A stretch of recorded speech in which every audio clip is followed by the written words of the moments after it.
Good morning, YouTube. What's going on? It's Mesa back at it with some Destiny 2 news.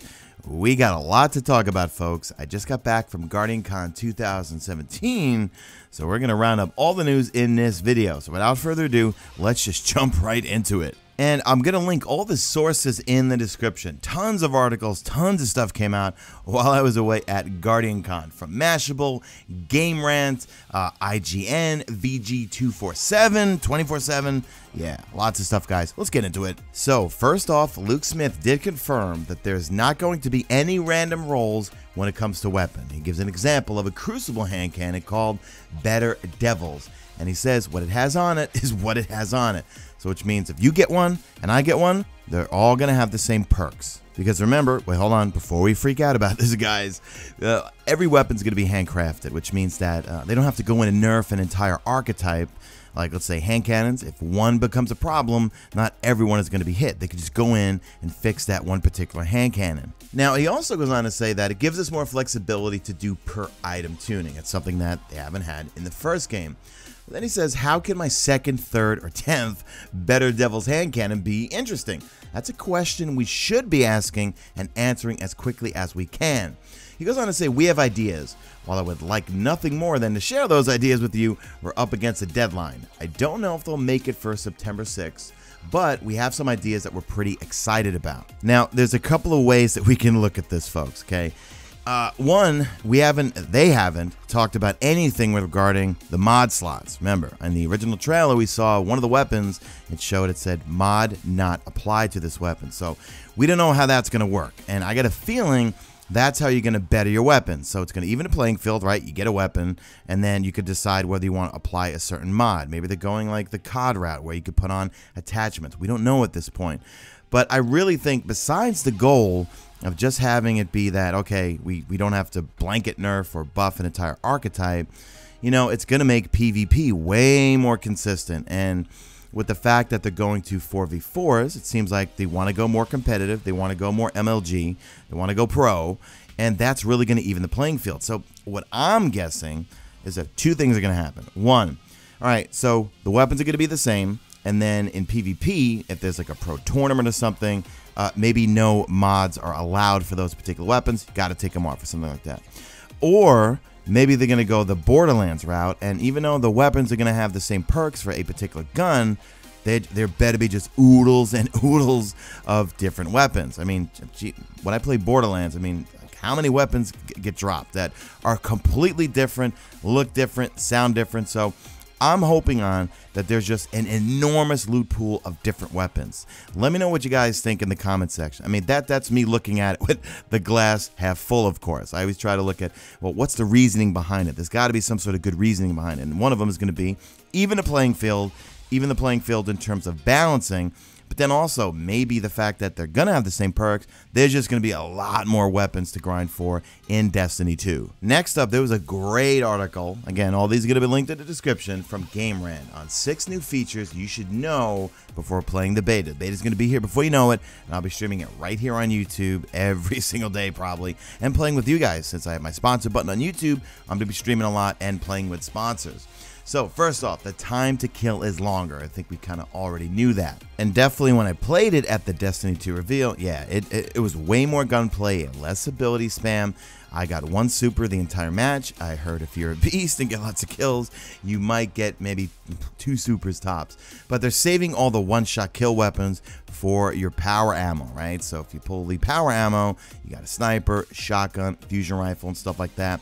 So PvP is going to be a lot different in Destiny 2 and in Destiny 2 beta, obviously. Way more primary gunfights, which I think is a good thing. Now, the motion tracker is getting kind of an overhaul. It's going to be a lot different, and it's not going to be like where, you know, you go on, well, whether it's PvP or PvE, and there's an enemy off in a distance, you'll get a little red bling off the top. It's going to be a lot different. You got to be close, all right? I'm going to read this verbatim here.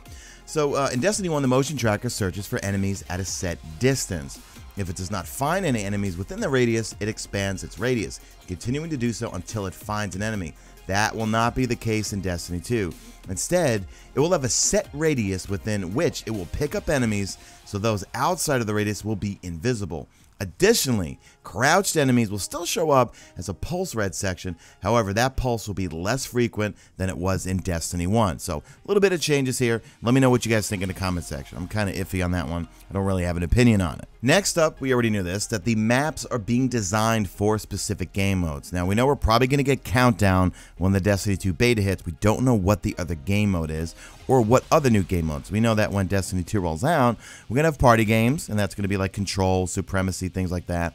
Then we're going to have the competitive mode. That's where Countdown is going to be. But the maps are being designed with those game modes specifically.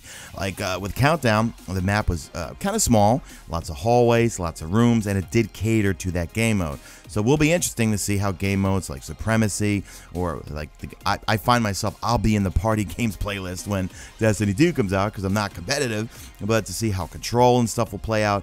I'm doubting we're going to have really big maps anymore. Probably all going to be medium to small, I'm guessing, especially considering the longer time to kill and the fact that it's going to be, it seems like it's going to be geared more towards gunplay, less ability spam. Next up, they're saying hipfire is way more accurate than Destiny 1.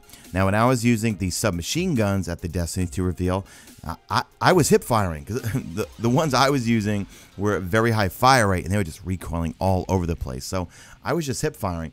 There's a few tweets embedded in that article from a Twitch streamer named Gigs, and he specifically said, I'm just going to read his tweets here, hip fire is way more accurate in Destiny 2 compared to Destiny 1. Scout rifles especially. You'll see in my video that's uploading now, I like it a lot. And then he shows a clip and he says, here's a little bit of a crispy hip fire using a scout rifle. It's seriously so satisfying. Scout rifle meta question mark? Maybe. So make sure you check out that clip in there. Also, no sprint lock. Sprint lock has been removed from the game. Thank God, because I literally, I know Tyra has never sold the Memory of Yoda with a good roll in it, but that's what I pretty much use for the most part in all PvE activities, unless I sometimes throw Memory of Radagast or Memory of Scorion. But yeah, no sprint lock in Destiny 2. Next up, they were talking about flying with the Dawnblade Super, and I think there's some confusion to this. Everyone was saying that, look, you only get the mid-air dodge with the Dawnblade when you pop your super. Not true. When I played Destiny 2, I went into the skill tree, and obviously my Dawnblade review, I went over everything, and you see there is a node there when you choose one of the paths that you use for your Dawnblade that you have mid-air dodge even when you don't have your super. But we did have the mid-air dodge when I did when I popped my super, so it's available when you pop your super, but then also depending on which path you take for your Dawnblade, you can also have it when you're not popping your super. So I'm very happy about this. You guys know me, I only play PvP on my Titan right now because of my Scuff controller and because of Twilight Garrison. Now, I'm sure you already know that no longer are we going to have primary, special, and heavy weapons, right? So we're going to have kinetic, energy, and then power. So, senior gameplay designer from Bungie, John Wisniewski, probably I'm totally butchering that name here, said it was a tough sell. I want to read this quote from him. He said the new weapon system was a tough sell. It was a bet that the Sandbox team made, and there was a fair amount of healthy internal skepticism from people like Luke Smith, the creative director of the project, and that's a tough spot to be in. I remember over the period of a couple of months as the content was coming together, the audio was coming in, the effects were coming in, the artists were doing the final phases on the guns, the people are playing it, and random people are coming up to me telling me stories about the things that they're doing in the game. Then Luke Smith is coming up out of the playtest being like, oh my god, I have this combination of these perks and it was awesome. Now, you heard the word combinations. Now, this has been said over and over. Mark Noseworthy said it, Luke Smith said it in previous interviews, and this is stuff that we still don't understand just yet. That a lot of these weapons, whether it's kinetic or energy or power, they're going to work in tandem with each other, because Mark Noseworthy, one of his quotes was that you're going to find yourself in some with some interesting weapon combinations, and that's where a lot of us, including myself, are thinking possibly akimbo sidearms or akimbo submachine guns, something like that. We know Luke Smith said that, well, in the Bungie podcast, one of his favorite loadouts was dual sidearms, so a sidearm in his kinetic and a sidearm in his energy slot. Now, a concern that I have, and also this in this Game Red article, is, well, how is it going to impact PvE and PvP? That's always been a big problem in Destiny 1. Things get nerfed because the PvP pros are complaining, and then we suffer with it in PvE. So I'm going to read this quote here verbatim from Game Rant. It says, even here at Game Rant, we have questioned if the change to the weapon slots will benefit PvP in Destiny 2, but at the same time negatively impact PvE, especially in terms of raids.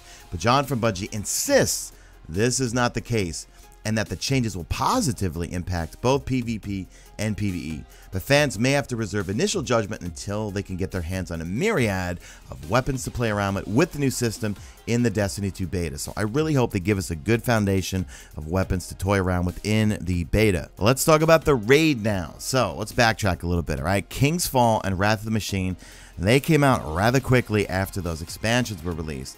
Now, Vault of Glass from Vanilla Destiny, it was about a week before Vault of Glass went live.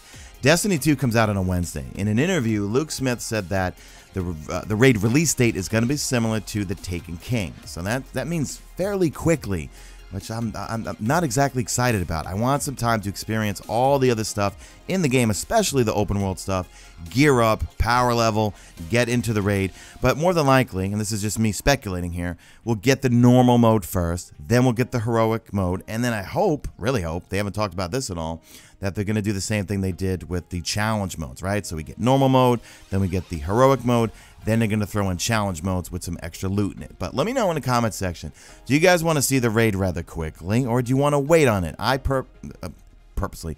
Personally, I want to wait on it a little bit. Now, check this out. This is a first look at what the lost sectors are going to look like. It looks like some sort of dungeon, cauldron perhaps. Always reminds me of Horizon Zero Dawn when I think of lost sectors. But this is from Destiny the Game's Instagram page, and you can see here there's some Vex there. We see a Vex Hydra. So that's just a quick image. I'm sure. Look, make sure you follow them on Instagram, and I'm sure they're gonna be teasing out tons of stuff all summer long. But that's a first look at what one of these lost sectors looks like.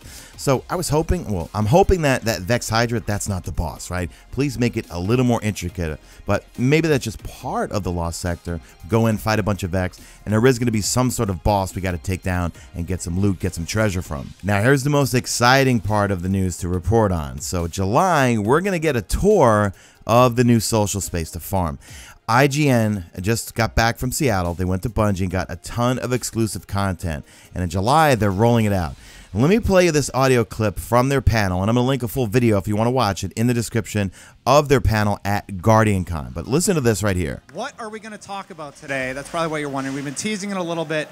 We're actually going to talk a lot about Destiny 2 because our IGN first in July is going to be Destiny 2. We have a ton of Destiny 2 stuff on the way, and today we can talk about a little bit of it, tease it. The first piece of content on IGN is going to be hitting July 5th, and it's going to be a tour of a new space in the game, a new social space, the farm. So that's what we're launching with. You're going to get a nice look at that. The developers showed us around, showed us what you can kind of expect in that area.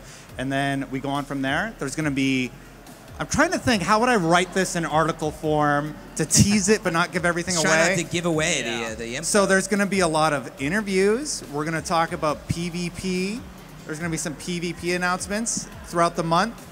And you can find out more soon on go.ign.com/Destiny2. That link will be live this evening. Yeah, and the most important thing, new exclusive gameplay and footage, right? Oh, yeah, and tons of exclusive gameplay, of course. Yeah, that's kind of a big, it was fun. Yeah.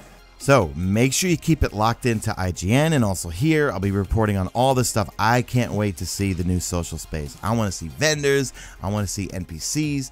Well, it looks like the vendors, everything, remember, from previous news videos, no more buying weapons. It's all going to be dropped from packages. So that's it, guys. Sorry about the long video. I was away at GuardianCon. I just got back. I have no voice. Babble mode's been engaged this entire time.